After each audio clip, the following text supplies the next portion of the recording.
Hello! I thought I'd do something a little bit different this time around for the channel. Thought, I usually end up sitting down, drawing or painting or something a little before work, so thought, alright, how about I record that and do my morning warm-ups. Let's do it. Alright. Here I am. Here's my coffee. So, not going to spend too long, probably about 30 minutes or so for like a little morning warm-up. I just like doing something that's going to kind of like, I guess like keep me fresh. I feel like if the first thing I work on is work for the day, I just end up feeling super rusty and like my head is in the wrong place and stuff. So I actually just finished Attack on Titan not that long ago, and I've wanted to draw stuff from it, but I just haven't had a whole lot of time. So I thought, I'll just do a little portrait of the Attack Titan. So let's get into it. Wait right there. Before we talk about art stuff, I have to sell something to you. Aren't you happy? Aren't you so happy that I'm gonna sell something to you? That's what you came here to do. You came here to buy things, right? I don't have sponsors because I don't think people take me seriously. And also, because anyone that's reached out to me about a sponsorship, I'm too afraid to respond back because I don't know what I'm doing. But today, I'm going to be sponsoring my own video. On August 15th, I have a Kickstarter coming out. This year, I've been working on a whole series of playmats. You can actually see one of the playmats behind me here. So, if that sounds interesting to you, or if you just kind of like me and want to support me, you can find a link down in the description below that will take you to the pre-launch page for the Kickstarter, where you can sign up and get notified when the Kickstarter goes live on August 15th. And if you don't, I know you won't care. You should feel guilty for not caring. That makes sense that I'm not sponsored by anyone. All right, back to the video.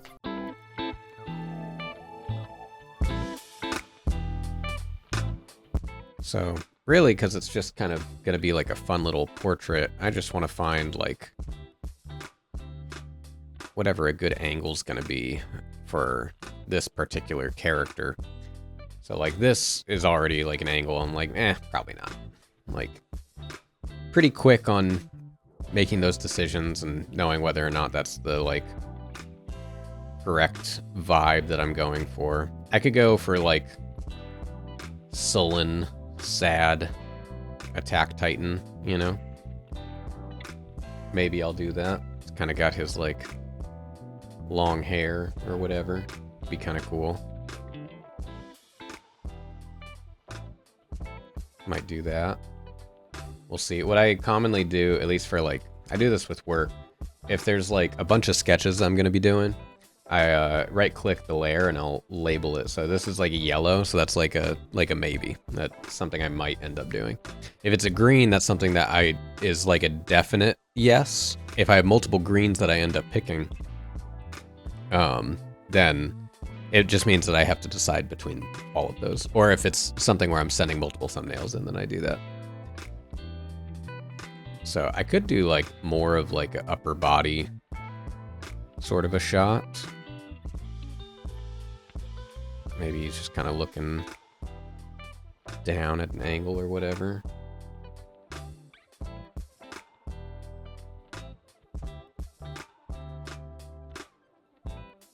I'm also probably like leaning towards wanting to draw Titans because I think it's like my comfort zone is just dumb anatomy. It's just like, I just want to paint like pecs and abs and stuff. I think that's just my like study brain rot that I have from all the years I've just studied anatomy.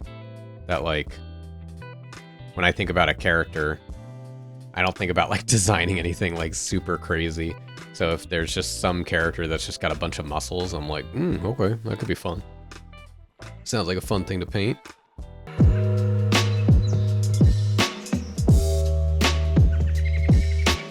Since this is my excuse to draw or paint whatever anime I've been watching lately, because that's kind of what I've been trying to get into, is like, I feel like I've missed out on so many animes over the years, because I ended up just devoting a bunch of my spare time to getting better at art. Dummy. So a big part of that is like, it's hard for me to actually watch anime. It's hard for me to watch shows and work, but it only like specific types of work. So if I'm like rendering something, super easy. I can watch whatever, because if I'm rendering something, my brain's like not really totally there. For the most part, I can render on autopilot. But if I'm like even doing something kind of what I'm doing here, I'm like kind of in this designing anatomy stage. Anything involving design, my brain is like I gotta be aware of like everything. So like even like here, I'm like thinking about like this twist of the torso is like not quite right with what I want. And I'm trying to think of like the actual silhouette that I've got here. Thinking about this arm that's too big. And I'm just trying to find like these really interesting like ways of popping the anatomy out, especially because like anatomy for Titans is like so wild that you could probably just like break it however you want and it would still probably look right.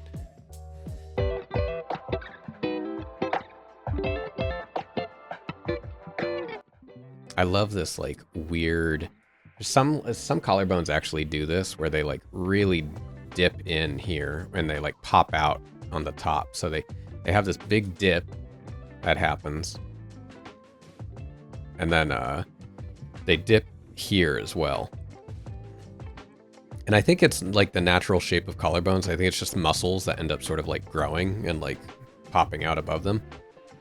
Which explains why, you know, I rarely see it, because I don't have muscles. Not like these muscles. And yeah, I mean, when it comes to designing stuff, my brain is firing on all cylinders.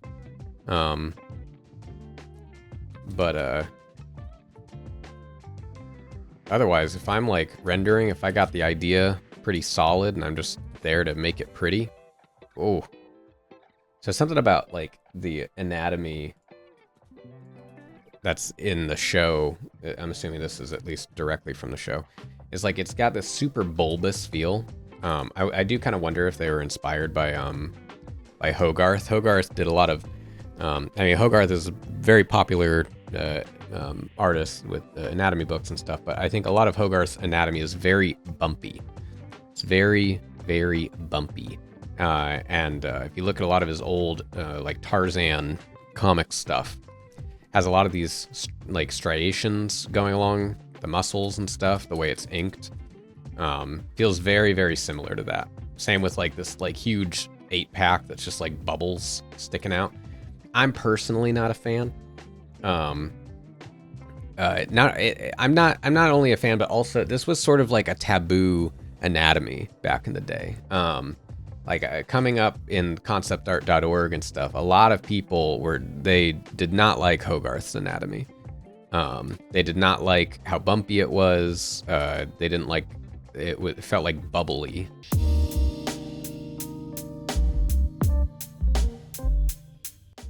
See, my preferred thing, instead of going like boom, boom, boom, like big bubbly abs, I like to do a little bit more of an interlocking sort of a system. So if there's one that's going down and then going back up, one, I have to consider what angle I'm looking at this from.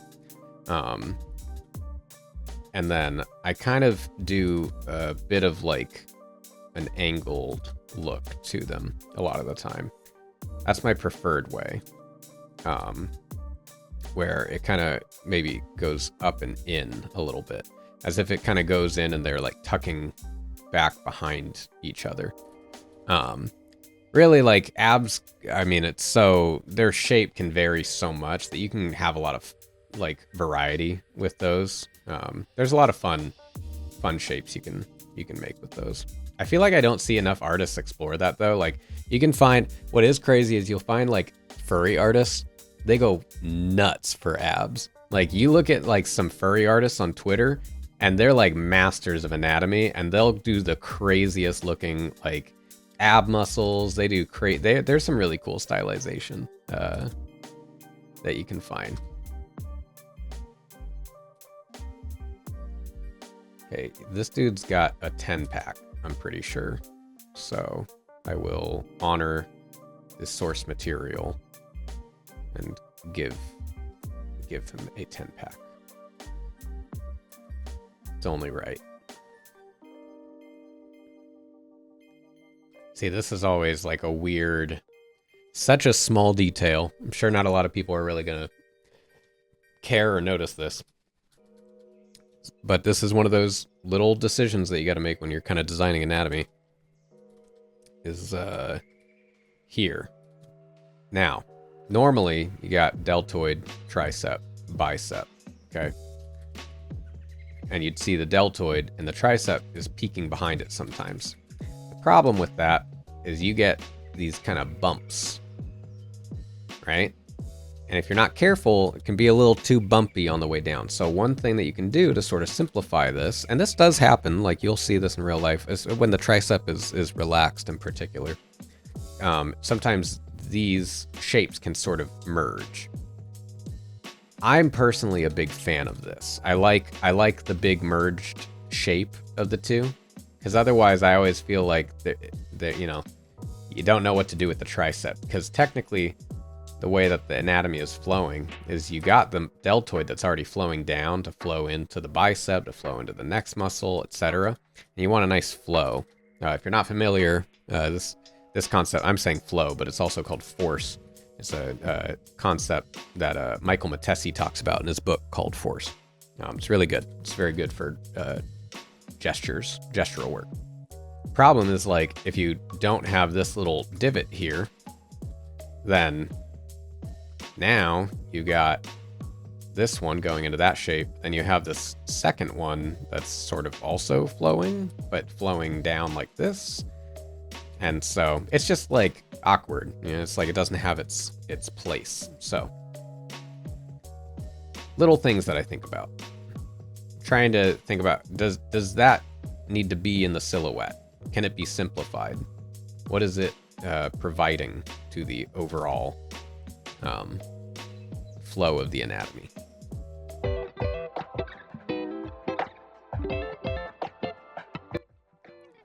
I'm gonna try and actually paint this a little bit too, not only because I love just painting anatomy like this, but also I feel like most of my videos that I've done so far, I don't really paint all the way with most demos, primarily because, like, if I sit down and I try and paint something, it's just, it takes, like, it doesn't take so long. I can paint pretty quickly. I'm trying to find ways to make sure that I can still do, you know, stuff like this and paint, have time for that, so you guys can see kind of my process and how I end up building something up, but not having to sit there for 2 hours to do it. So you'll notice I'm just like painting directly on top of all this. That's pretty common for me. If I'm working on illustrations for clients, like, I'll probably wait a little bit longer to flatten. Some clients just want a flattened image, in which case, like, I'm not gonna flatten it. They want like a character on a separate layer or something like that, but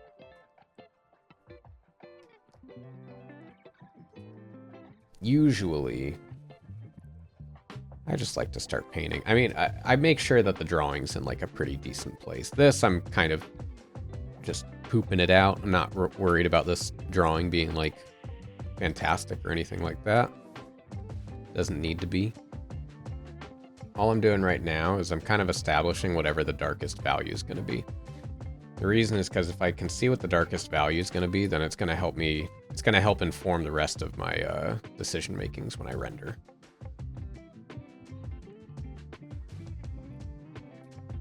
I like to figure out what the brightest value is going to be and what the darkest value is going to be, because then I can sort of base everything else off of those values. So I have my whole video on the lasso tool, and this is, you know, a good time that I would probably use it. I have the general shape down, so I'm just kind of going along with that.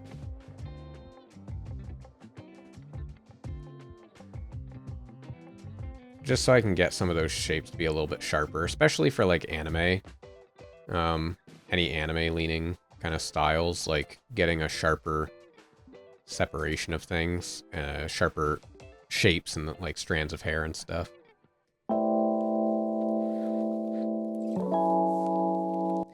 See, the reason that I had this dark value down here, so that I know if I go up here and start applying that as like ambient occlusion, that I know it's going to be the same value that's down there. I won't have this area that's going to be like darker and one area that should be darker that's not. Now that's like, you don't always want to do that. There's times with like illustration work that I'm going to make sure that my values are maybe the illustration wants to have darker values in one area versus another, just for clarity, readability. Maybe it just looks nicer. So I use this brush for a lot of quick rendering. So I got a flat side and a smooth side, and especially for little breaks and muscles. Basically, anytime that one shape is intersecting another shape, it's just super useful.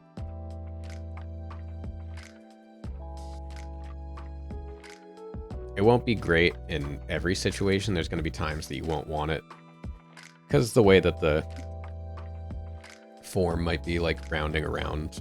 But yeah, it's a very, very useful brush.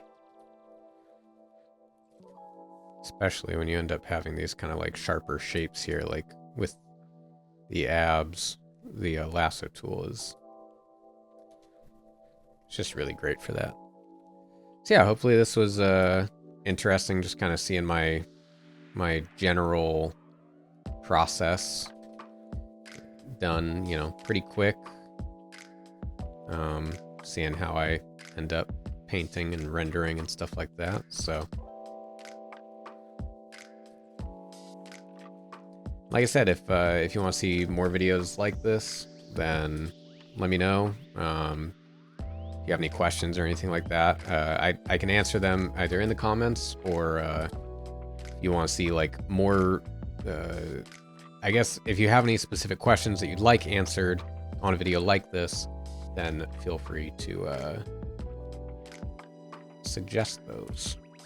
And if you have any anime recommendations, I'm very slow to watch through them, but I am almost done with Hunter x Hunter, so, and I'd love to have more cool characters to try and draw/paint. So if you like this video, please feel free to like, comment, subscribe, all that stuff.